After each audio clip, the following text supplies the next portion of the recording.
Hello and welcome back again to That Track's F1 podcast. It's great to have you here. We're looking forward to going racing in Japan this weekend. It's a great track, isn't it? Been on the calendar for years. I really love it. The drivers really love it. And we're going to have to make the most of it and enjoy it because we are having a bit of an unplanned break until Miami in May. So before we get into the details of the upcoming Suzuka weekend, can I ask you to do me a huge favour and please click like and please subscribe because it really will mean the absolute world to me. And if you could find us on social media, I'm on Facebook and Instagram as That Tracks F1 Podcast. Give us a click, give us a like, give us a follow. I'd be super appreciative. So, Suzuka last year, Verstappen took pole. He always goes well here. It was certainly a good scrap between him and Norris, with Piastri getting involved as well. And there was that really memorable moment. Do you remember when they were coming out of the pits? They pitted at the same time and Max was leaving the pits and Lando was alongside him and Lando did a little bit of grass cutting with his car. It was a good race. It was nothing spectacular. The cars really were too big for Suzuka last year. I'm not saying that it's going to be anything much better this year, but hopefully the new regulations and the smaller cars will help with that somewhat. It was the first points for Hadjar in Suzuka 2025 when he brought the car home in 8th and scored his first points, which was really good for him. The race was certainly dominated by Max after taking pole. He then went on to a very convincing win, and this was his 4th consecutive win in Suzuka.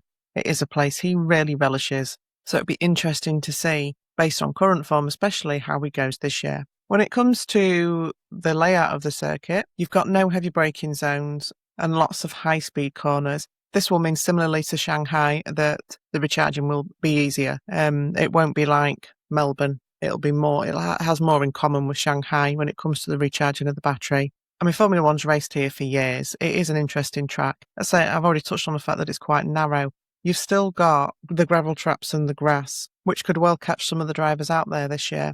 Generally, Suzuka tends to favour Ferrari, and I don't see that being any different this year, with Ferrari's current form being what it is. But it is a track that is very, very hard on tyres. Tyre deg's very high here. It's usually a one-stop race. So it's no surprise to see that the C1 will be the hardest compound for the Suzuka race, with the C2 being the medium and the C3 being the soft. I think we'll probably see some special liveries this year as well for Suzuka. Haas are apparently doing a Godzilla livery. I do enjoy Haas's special liveries. They're always very well done. When it comes to updates, it's too early in the season really for major update packages. I think we're going to see that all coming in Miami. But apparently Red Bull are bringing some aero updates to Suzuka, which hopefully for them will make a difference, as it's really not been a very auspicious start to the season for the team in general and especially for Max. Racing Bulls are also bringing a special livery for Suzuka. You've probably seen it online. It's really striking looking. It's red, white, silver and yellow. It's really detailed, actually, if you have a look at it. Japanese artist Bisen Aoyagi has done some beautiful calligraphy across. You can see it across the front wing and throughout the livery. It's really, really lovely. Talking of special liveries, Mercedes have gone for a semi-special livery this weekend, as in they've just, from what I can see, have just done a design along the front wing. It may be that it goes throughout the rest of the chassis, but it doesn't look like it to me, but I could be wrong. The wing itself has got, it's the wolf wing. It's got the face of a wolf, sort of, kind of superimposed onto the wing. But unfortunately, because of the shape of the wing and the way it's been done, it gives the wolf a bit of an off look. And what pinged straight into my mind when I saw it was its uncanny resemblance to bad taxidermy lion. I'm sure some of you will know what I'm referring to. And if you don't know what I'm referring to, either Google it or go and have a look on our socials, where I've put a side-by-side comparison. It's not winning for me. I'm not keen. And I'm just going to go off on a slight tangent here, actually, that it's not lost on me that it's a wolf, and Toto's surname is Wolf. And I've got a little bit of a niggle at the moment, and I apologise to any Toto fans out there. I'm not trying to slate your favourite team manager, but it's kind of been building for me for a while. I've noticed that Toto is pushing this idea a lot that it's the team that wins everything. And yes, it is. This is a team sport. The driver only plays a part. It's a very big part, but it is a team sport. And I think everybody knows and accepts that it's a team sport. But I think it kind of started when Lewis left in 2024. I remember towards the end of the season that there was a big push from Toto to emphasise that without the team, Lewis could not have achieved what he achieved. And that is obviously very true. Lewis had a great car. But then I noticed that when Kimi took his win in China, that Toto immediately talked about how everybody had doubted him, Toto, that he was proving everybody wrong and that it was all about the team. And like when George wins, Toto nearly falls over himself to remind George that, he's got the best car. Like what a car, what a team. Yeah, those things are important and those things count, but please don't take away from the driver, especially at that moment when they've done the job. They've more than done the job. They've brought the car home. They've brought it home in first place. And I just feel a little bit like Toto seems to be very much pushing himself and pushing this idea that it's all about the car and all about the team and all about the decisions he makes very much to the forefront at the minute. The analogy with a wolf, isn't it? That it's hunting. I mean, I don't know what they're hunting because they're at the front. So, there's nothing to hunt, really. Only the occasional Ferrari that pops up in the field of vision and disappears again. So, I don't know. I might be completely barking up the wrong tree here, and I'm sure there are Toto fans out there who are very annoyed by what I've just said. But it's just a little niggle I've got with Toto at the minute that we know, Toto, we know you're there, we know you're in charge, we know that you've given these drivers a really, really great car, and there is a time and a place to stress that. And now's not it. I don't know. Maybe you guys think differently. That's just my opinion. When it comes to the race itself, it goes without saying that Mercedes are more than likely going to be the fastest out there. Obviously, Antonelli's going to be feeling very buoyed up after his pole and his maiden win in Shanghai. And Russell will definitely be hunting to establish himself very firmly as the number one in that team. But while they'll be fast, as I've touched on, Ferrari do love Suzuka, and I do think they will definitely be taking the challenge to Mercedes in an even bigger way this weekend. The last time Hamilton won in Japan was back in 2018. But if he does get another victory here, he'll actually equal Michael Schumacher's record of 6 wins in Suzuka. The track's technical, and Hamilton can use that to help close the gap to Mercedes. The advantages that Mercedes have enjoyed at the first 2 tracks don't necessarily apply in Suzuka.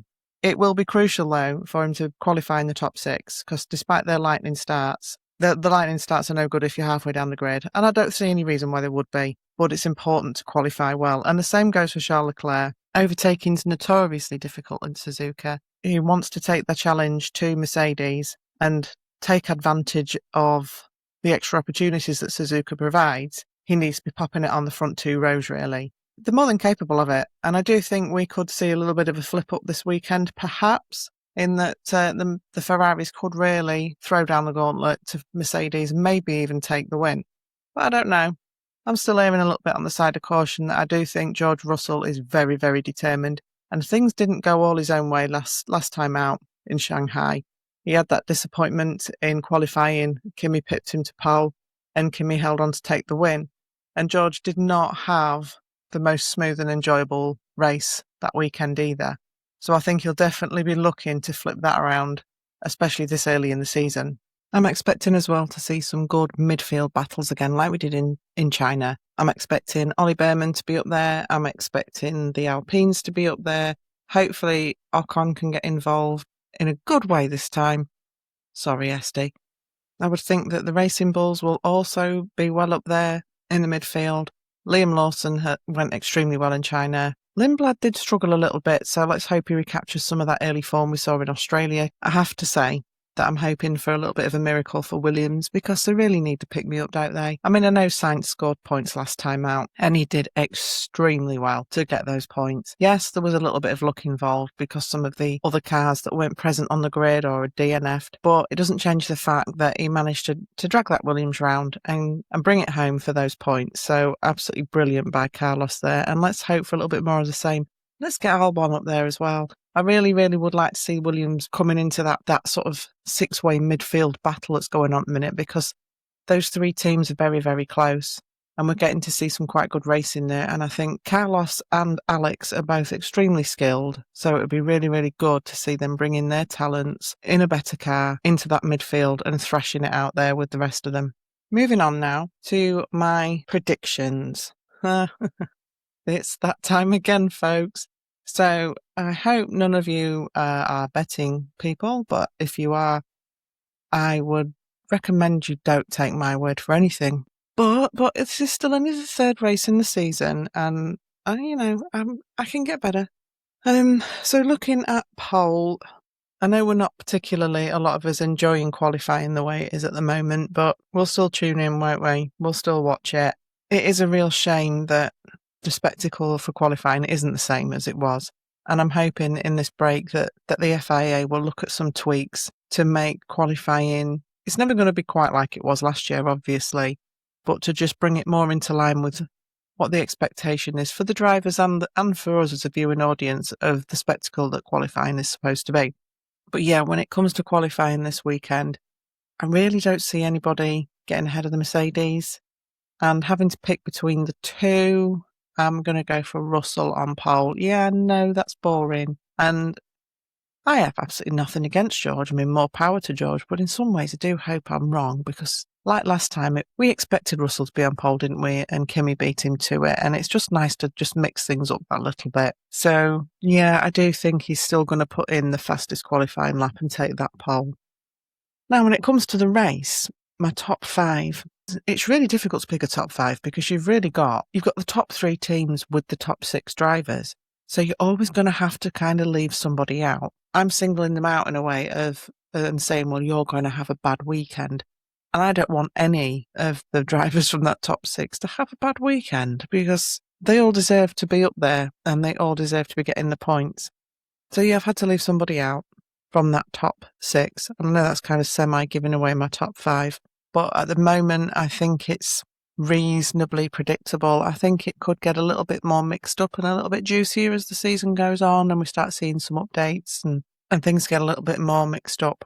But anyway, in fifth place, I have got Oscar Piastri.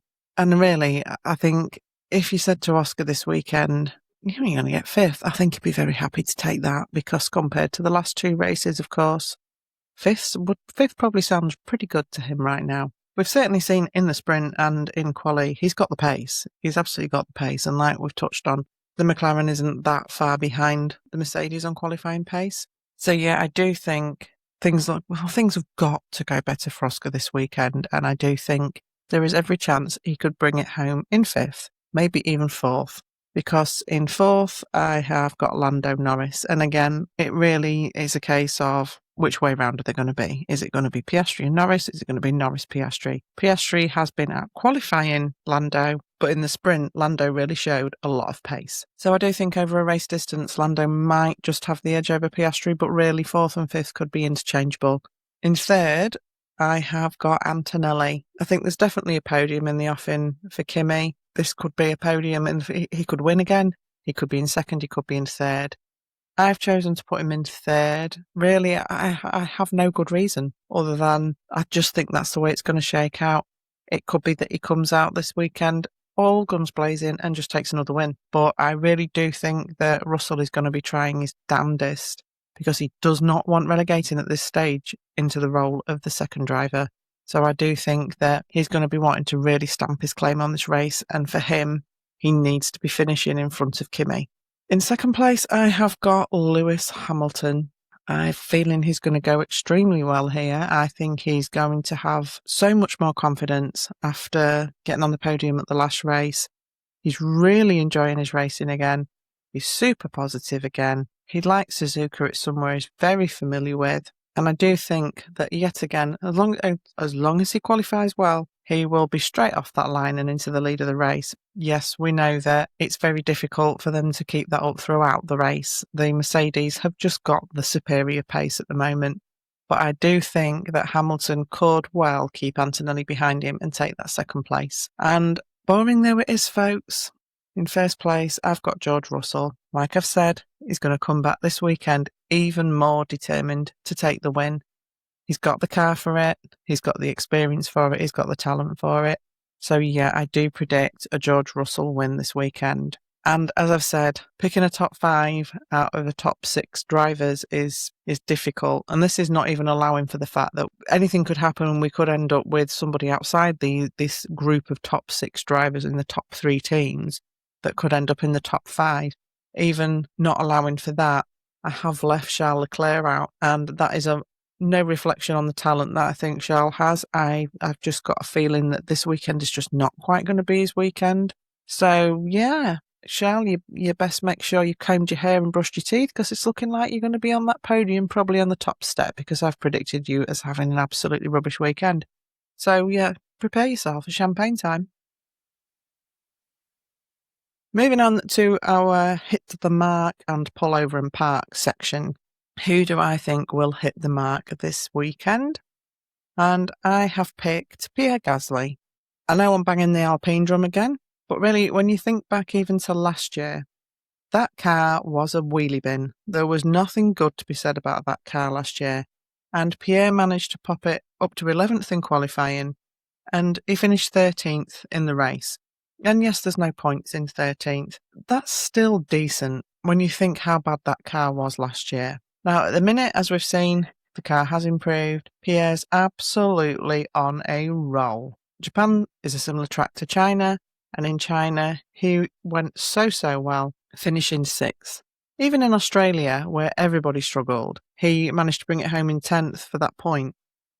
And I just think this is going to be Gasly's season this year. I think he's going to solidly bring it home in the points, near enough every time he goes out. Possibly, maybe, on a lucky day, a funny day. We have a funny race every year, don't we? Could even be a podium. But I do think he's going to be in the mix of that midfield and bringing home points far more often than he isn't this year. So yeah, I think this weekend again is going to be a really, really good weekend for Gasly. And I think he's going to have an absolute blast. You think he's always shown the talent that he has, but that it's coming to more people's attention now, because he's not finishing just outside the points or just collecting the odd 1 point here or there. He's actually consistently going to be finishing in that midfield, in my opinion. So yeah, go Pierre. We want to see more of that all year, please. Now, when it comes to pullover and park, probably not a massive surprise. No, I've not picked Aston Martin again. I mean, low-hanging fruit's one thing, but, I can't just pick Aston Martin every time. My pullover and park, based on the form so far, really, and one or two other issues that I'll get to, my pullover and park this week is going to be Audi. Things did not get off to the most auspicious start in Australia, did it, with the DNS for Hulkenberg. Although a decent 9th for Bortoletto was quite good. But in China, Hulkenberg did actually start and finish the race. And he finished in 11th, which is a little bit unfortunate because that's just outside the point. But he was a lap down. That Audi is so slow. And of course in China, Bortoletto didn't even start. Issues with the car. Apart from that point that Bortoletto picked up, there's been nothing that's really stood out about Audi in a positive way. I think as well, we've all heard the news, haven't we, of Jonathan Wheatley is leaving and going to Aston Martin. Now, Jonathan Wheatley is well liked and well respected at Audi, and from what I can tell, has a good relationship with both drivers. And I just think that's going to have a huge destabilising effect. It's more or less a brand new team. Obviously, they bought the Sauber team, what was effectively the Sauber team, and took that over. So they're not starting from scratch in the same way that Cadillac are, but it is still a whole new ball game. And Jonathan joined as team principal last April. And previously, of course, he was at Red Bull for years as their sporting director. So for him to not even have been there a year and to be leaving for what Audi have claimed are personal reasons, which if they are actual personal reasons that pertain to Jonathan's life, then that's not for anybody to know or to speculate about. But obviously he's been straight away snapped up by Lawrence Stroll for the Aston Martin team. Now, obviously, Jonathan's going to do what he feels is best for him and his family, and I'm sure it's not something that he's done lightly. Obviously, going to work for Audi, both he and his wife had to up sticks and move over to Switzerland, and now less than a year later, they're up in sticks and moving back to the UK. And maybe that is part of the appeal of going to Aston Martin, that he's going to be based back in the UK again. But nobody really knows. Nobody really knows how Lawrence Stroll has managed to persuade Jonathan Wheatley to leave Audi. It does make you wonder if things were not all rosy in the garden at Audi completely, that perhaps there was something more going on. Who knows? Only they really know. But what I do know is it is going to destabilise that team even further, at least initially.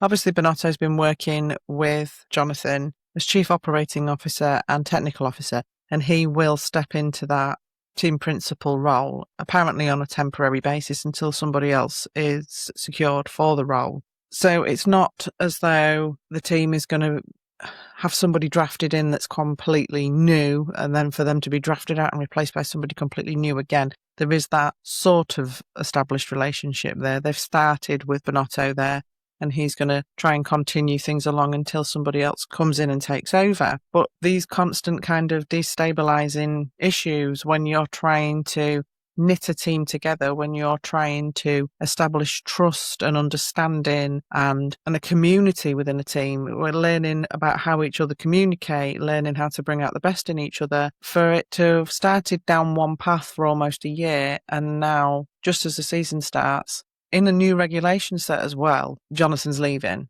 So I'm not expecting Audi. I wouldn't be expecting Audi to have the most auspicious weekend anyway this weekend, because they're obviously struggling initially. And I just don't think that all of this disruption is going to do them any good whatsoever. Let's hope that things can settle down at Audi and they can start to move forward, and that by mid-season we'll see them up there and fighting with the others, because Hülkenberg and Bortoleto, again, they both absolutely deserve it.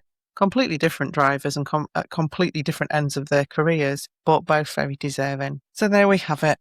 That's my predictions for the Suzuka Grand Prix. It's another early one, and not quite such an not quite such an inhumane hour for us in the UK. 6 a.m. race start is not ridiculous at all, but we have the clocks going forward an hour at 2 a.m. So it's kind of effectively 5 a.m. start again. So yeah, another early one. But like I say, let's not complain, because we're going to be complaining that we're missing the F1 for the next few weeks until it's back in Miami in May. So enjoy your racing this weekend, folks. Have a lovely weekend all round. I'll be back on Tuesday with a review of the Suzuka Grand Prix. Don't forget, if you can, please like and subscribe and give us a follow on social media. It'd be absolutely much appreciated. And don't forget, it's cheesy tagline time. That Tracks F1 podcast. Track the action. Join the fun.